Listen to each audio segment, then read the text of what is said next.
I'm not in the mood. And ceilings are my least favorite part of a house. Here we go.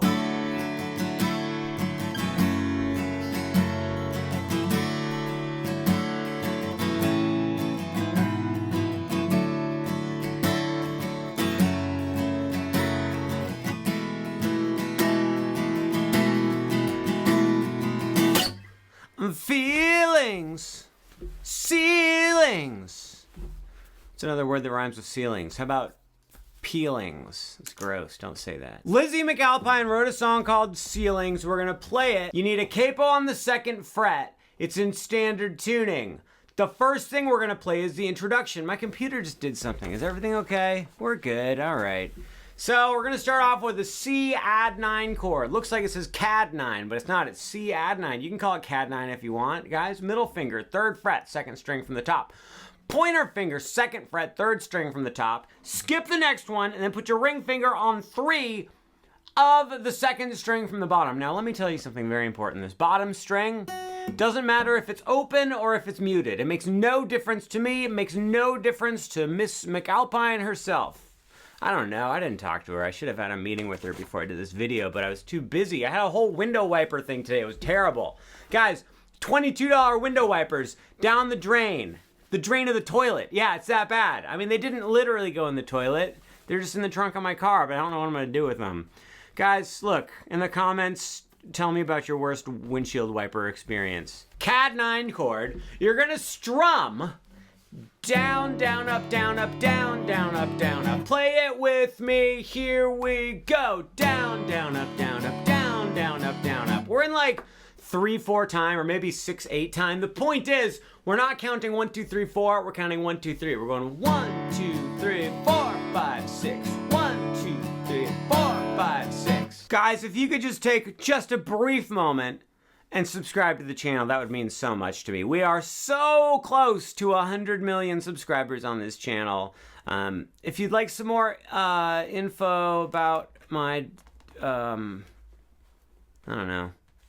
Never mind. You can join my email list. Go to marinmusic.com. It's really fun. We have all kinds of fun discussions that only I say anything. There's a community you can join somewhere. I haven't quite figured that whole thing out yet. I'm still recovering from that windshield wiper situation. All right, so we do 1, 2, 3, 4, 5, 6 on this C add 9 chord. Then we go to the world famous E minor 7 chord. You lift up your middle finger and your pointer finger, but keep your ring finger on the 3rd fret of the 2nd string from the bottom. Now put your pointer finger on the 2nd fret of the 2nd string from the top. Put your middle finger on the 2nd fret of the 3rd string from the top. Do our same 1, 2, 3, 4, 5, 6 on that E minor 7 chord, guys. Then we're gonna go back to the C CAD 9 chord. 1, 2, 3, 4, 5, 6. Then we're gonna go to a G. It's like a partial G. You don't need to worry about your pinky. Don't even worry about it. If your pinky automatically goes to 3 of the bottom string, that's perfectly fine, or you can just leave it off. So now we've got 3 on the top string with your middle finger, 2 on the 2nd string from the top with your pointer finger, ring finger still on that 3rd fret of the 2nd string from the bottom. We're just gonna do 1, 2, 3. Then we're gonna switch to a C add 9 over F sharp. Lift up these 2 fingers again, but keep your ring finger there still. Put your pointer finger on 2 of the top string, then put your middle finger on 2 of the 3rd string from the bottom. So from the top string, we have 2, open, open, 2, 3, and then either open or muted, no big deal. We'll talk to Lizzy McApline later about it, so we'll get her 2 cents on it. On this chord, we're just gonna strum 1, 2, 3. So we're doing 6 beats on the C add 9, 6 beats on the E minor 7, 6 beats on the C add 9, then 3 beats on the G, 3 beats on the D add 9 over F sharp. 1, 2, 3, let us play. 1, 2, 3, 4, 5, 6. 1, 2, 3, 4, 5, 6. 1, 2, 3, 4, 5, 6. 1, 2, 3, 1, 2, 3. Now we go back to the C add 9. We're halfway through the introduction. C add 9 for 6 beats. E minor 7 again for 6 beats. Then we're going to go to the coolest chord in the song. It's like almost a D11 over A. It's a weird D over A type chord. Guys, put your ring finger on the 5th fret of the top string. put your pinky on the 5th fret of the 2nd string from the top, middle finger, 4th fret, 3rd string from the top, pointer finger, 3rd fret, 2nd string from the bottom. It should sound like this. Very cool chord, guys.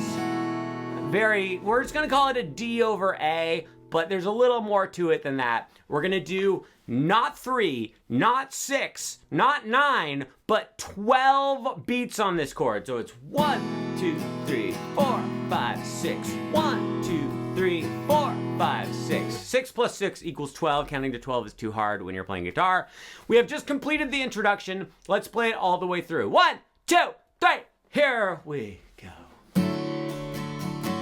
E minor, back to the C, then G, then D over F sharp, back to the C, add 9, then the E minor 7, then the crazy D over E, A, then stay on it. Okay, we've completed the introduction. Now we go to the verse. Guys, verse 1, I have great news. Verse 1 is literally exactly the same as the introduction. Exact same strumming, exact same chords, exact same everything. But then we go to verse 2. Now, verse 2, interesting thing about verse 2 is it's exactly the same as the intro and verse 1. At this point in time, we need to go to the chorus of the song, Ceilings, by Lizzy McApline. Guys, please go back to the C add 9 chord. We're going to do 12 beats on this C add 9 chord. So that's where you count to 6 twice. Remember, it worked great when we did the other chord earlier in the song. Just a second. I just need to stop talking for a minute. The chorus is 12 beats of the C add 9. Then we go to the G. We do 6 beats on that. Then we go to the D over F sharp and do 6 beats on that. We're halfway through the chorus-ish. We're 1/3 of the way through the chorus. So let's play that first third of the chorus just to make sure that we all are paying attention. 1, 2, 3, here we go. C add 9, stay there. Then to G, then D over F sharp. Great job. The second third of the chorus is exactly the same as the first third. You just do those same chords over again. That takes us to the final third of the first chorus. E minor 9, you guys. E minor 9 is this guy right here. It's top string is open, then 2nd fret, using your pointer finger and middle finger. I think it's the best way to do it for this one. It's not a big deal. You can do whatever you want. Who cares?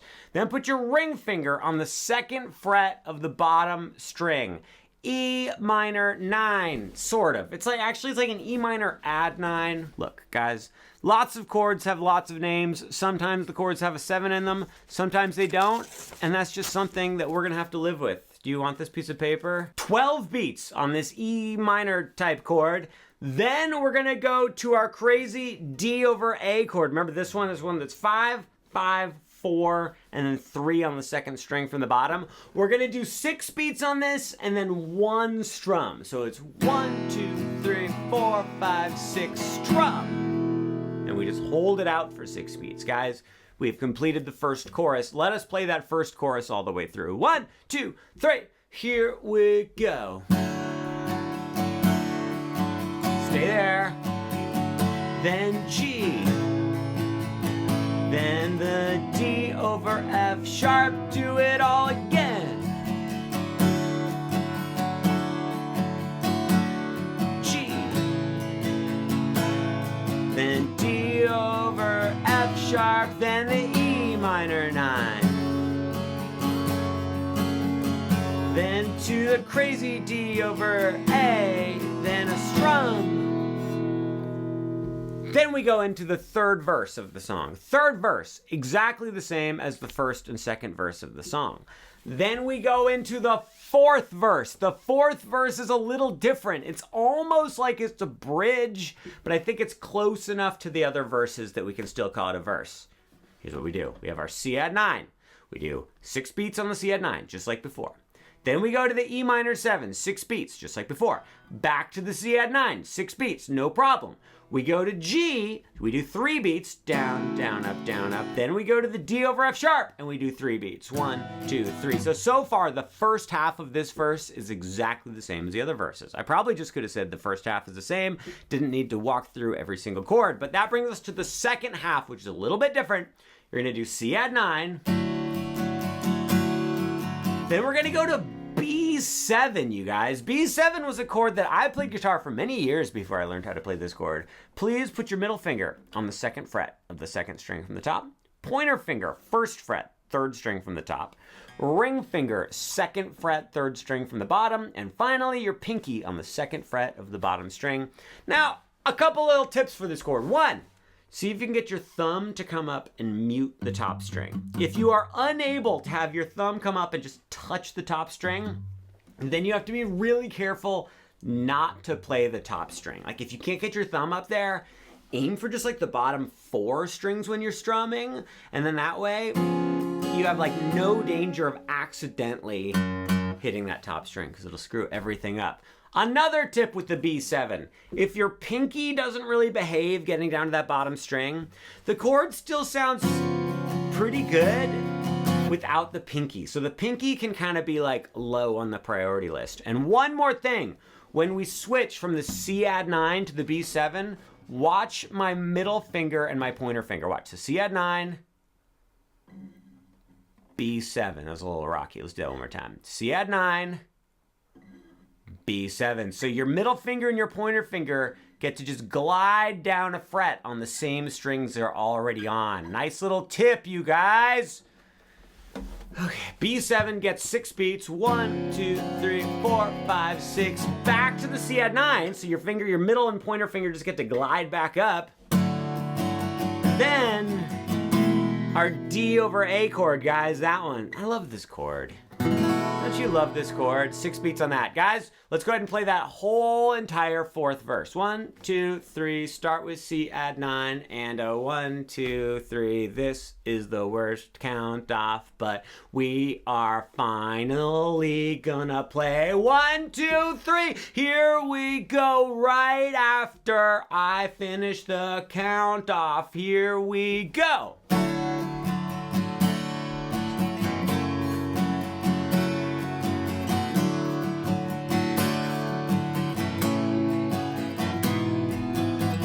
Get ready, here it comes.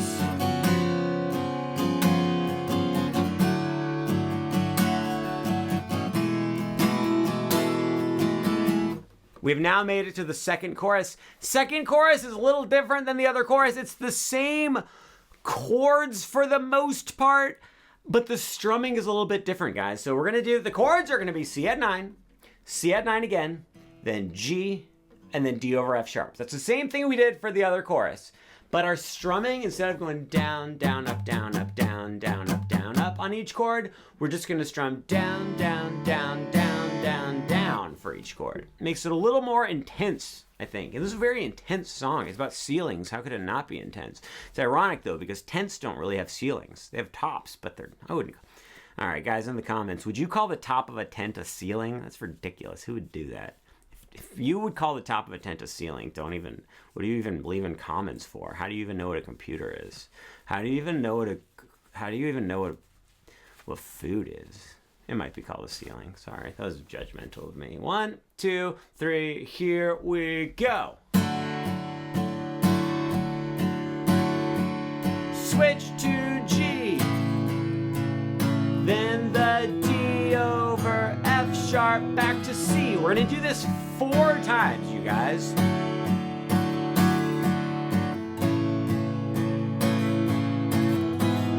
We're halfway there.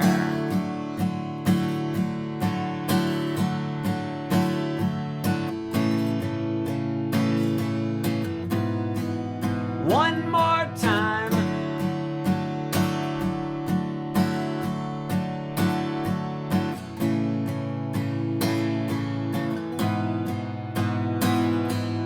And then we get to the ending of the song. Go back to the E minor add 9 chord. That was the open, 2nd fret, open, open, then 2nd fret on the bottom. We're gonna go back to our other strumming, our down, down, up, down, up, down, down, up, down, up, down, down, up, down, up, 12 beats on that.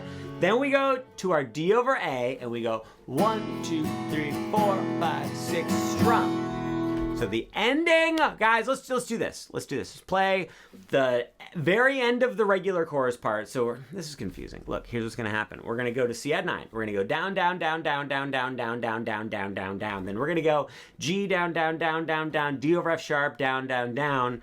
And then we're gonna go to our strumming on the E minor thing. And then we're gonna go to our thing in there, whatever. Just listen to me play it and then rewind it and play along with me after. 1, 2, 3, here's the end. Shut up, I messed up immediately. So if I understand correctly, this song is about like someone kind of thinking about these like pretty magical things happening and then discovering that none of them happened. It's really good. It's really, really, really good. Can I tell you that sadness is my favorite emotion? I'm just gonna put it out there. No, that's not true. What is the emotion that you get when you win from gambling? That's number 1, and then sadness is number 2. But luckily, those go hand in hand quite often. 1, 2, 3, here we go.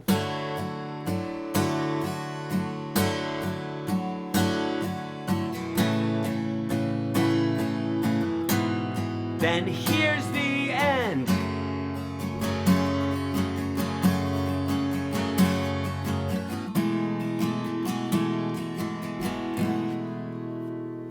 Here's the deal, guys. I'm not going to play it all the way through because I have to go figure out if I can return these windshield wipers or what.